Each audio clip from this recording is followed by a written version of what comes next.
साधना में हम क्यों नहीं सफल हो पाते। एक भक्त की जिज्ञासा थी कि गुरुदेव, साधना में सफलता नहीं प्राप्त होती है, खूब मंत्र जाप करते हैं, पूर्ण विधि से करते हैं, लेकिन साधना में सफलता प्राप्त नहीं होती।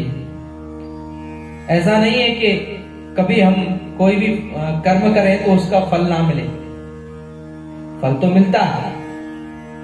फिर उसका फल भले ही कोई विधि विधान गलत हो जाने से या कोई सूक्ष्म से सूक्ष्म गलती हो जाने पे 100% फल नहीं मिल पाता, लेकिन फल मिलता है। इसमें कोई दोहराई नहीं है, कोई संशय नहीं करना चाहिए। तो कहते हैं गुरुदेव, साधना हम करते हैं परंतु फल प्राप्त नहीं हो पाता। एक भक्त की जिज्ञासा थी कि प्रभु, हमने नवरात्रियों में साधना करी गुरु मंत्र की, परंतु कोई अनुभव नहीं हुए, उस साधना का कोई प्रभाव नहीं दिखा। तो ऐसा नहीं है।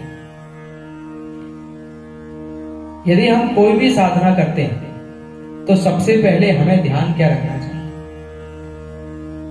क्योंकि साधना में हम अपने इंद्रियों को साधते हैं, मन को साधते हैं, एक संयमित जीवन जीने का प्रयास करते हैं।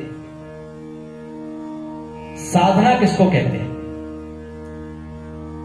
जिसको साधा आ जाए वही तो साधना है। और किसको साध रहे हैं? हम अपने जीवन को साध रहे हैं, हम अपने मन को साध रहे हैं, हम अपनी इंद्रियों को साध रहे हैं, और पूर्ण एकाग्र होकर के उस मंत्र की ऊर्जा को अपने अंदर समाहित कर रहे हैं। इसी का नाम साधना है। साधना का फल क्यों नहीं प्राप्त होता है? अक्सर साधक एक गलती कर जाते हैं, और हो भी क्यों ना, क्योंकि भागदौड़ भरी जीवन है। इस भागदौड़ भरी जीवन में जाना आना, अब घर से 4 अर्थ की व्यवस्था करनी है, 4 रुपए कमाने हैं तो जाना ही पड़ेगा, निकलना ही पड़ेगा। और जब घर से निकलते हैं तो हमारे आंखें जो दृश्य देख लेती हैं, और फिर बुद्धि और मन का तो ये कार्य ही है कि जो आंखें देखें उसके बारे में चिंतन करने लगती। तो जब ये आंखों के द्वारा कोई अपराध बन जाता है तो मन में क्या विचार आता है?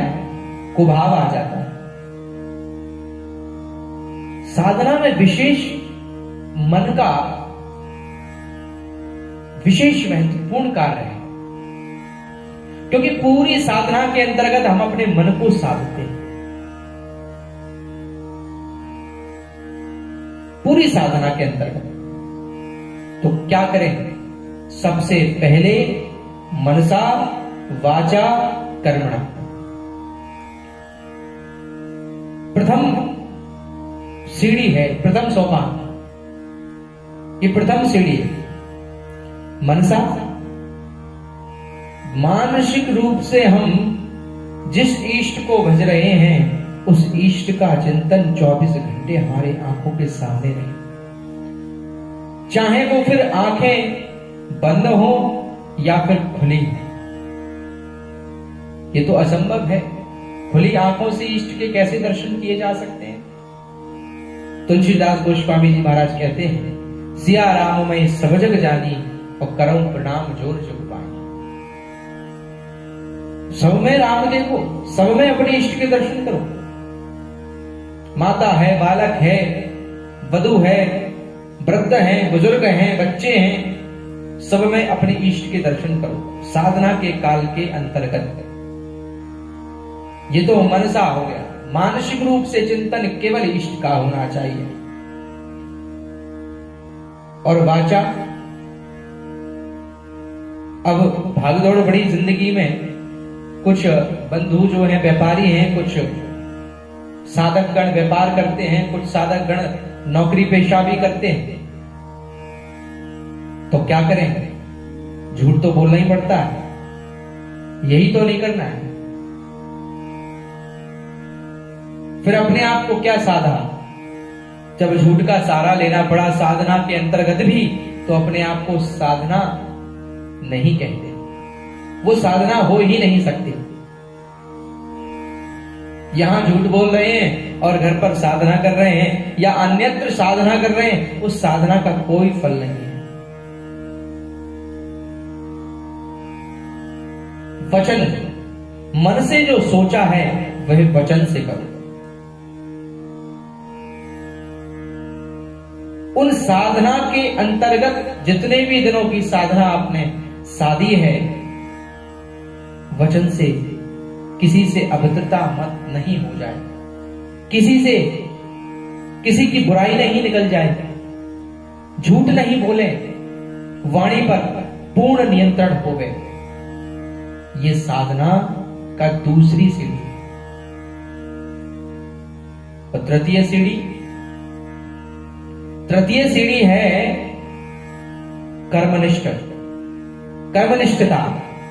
जब साधना के अंतर्गत हो तो हमारे हृदय में दूसरों के प्रति कारुण्यता का भाव हो, करुणा का भाव हो, दया का भाव हो, और किसी को कोई भूखा देखे तो उसे भोजन करा देना है। कोई अगर आपसे कुछ मांगने की चेष्टा करे तो उसको अपनी सामर्थ्य अनुसार कुछ भी चीज दे देनी। करुणा का भाव रखना है, कर्मनिष्ठ रहकर के कार्य करना है।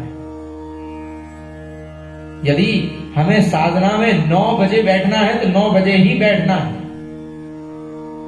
9 से 9:15 नहीं हो सकते और 9 से 9:45 नहीं हो सकते। यही तो साधना है। एकाग्र हो जाना ही साधना का स्वरूप है। साधना हमको एकाग्र करती है, और जब हमारे इष्ट के चरणों में मन एकाग्र हो जाता है, लग जाता है, तो वही साधना आपको प्रत्यक्ष रूप से प्रकट होकर के कृपा करती है।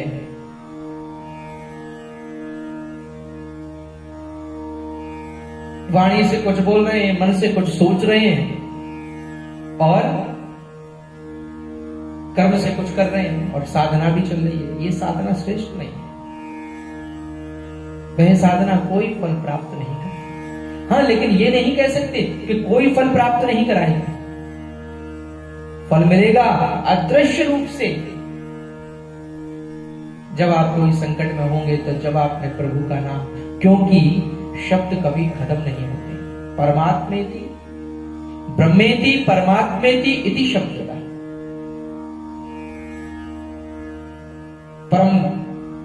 परमात्मा पूर्ण ब्रह्म शब्द के रूप से ही भक्त के हृदय में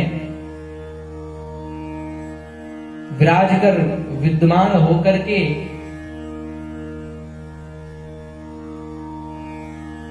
प्रकट होता है, अंकुरित होता है और वह भगवत स्वरूप हो जाता है। भक्ति महारानी जन्म ले लेती है, और जब भक्ति का जन्म भक्त के हृदय में हो जाता है तो व्याहुतस्त भगवान याति नीचस्य ग्रहेष्पपि। श्रीमद् भागवत में कहा है कि भगवान उस भक्त के हृदय में निवास करते हैं, उस भक्त के पास निवास करते हैं। तब भगवान का ये वाक्य सत्य होता है, अहम भक्त पराधीन, मैं भक्त पर अधीन रहता हूं, भगत के वश में है भगवान। तो साधना, अपने जीवन को साधना, ये छोटी छोटी साधना के क्रम हैं।